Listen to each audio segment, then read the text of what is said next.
দোল দোল খেলা, সবাই দোল খেলছে এখনও। আমাদের মোটামুটি কমপ্লিট করে বলেছি, তা আমরা তেমন দোল খেলিনি। তা আজকে দোলের দিন আমি কি রান্না করে নিয়েছি সেটাই তোমাদের একটু দেখাবো। দেখো, এই যে গরম গরম খিচুড়ি করে নিয়েছি, আলু মটরশুঁটিটা দেওয়া হয়নি, এই দিয়ে করে নিয়েছি। আর করে নিয়েছি দেখো একটা লাবড়ার তরকারি, 5 রকম সবজি দিয়ে একটা লাবড়ার তরকারি।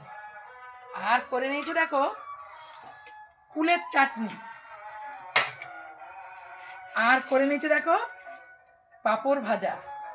আর সঙ্গে আছে কিন্তু লোভনীয় জিনিস, মিষ্টি, নলেন গুড়ের মিষ্টি এখনও আমি খেয়ে যাচ্ছি। তাহলে তোমাদের কেমন লাগছে এই খাওয়াটা? তোমরা কে কে কে কে কী খাচ্ছ একটু কমেন্টে জানিও তো। তাহলে চলো খাওয়া দাওয়া শুরু করি। তোমরাও খাওয়া দাওয়া শুরু করো, খেলা টেলা করে ভালো করে সাবান মাখো।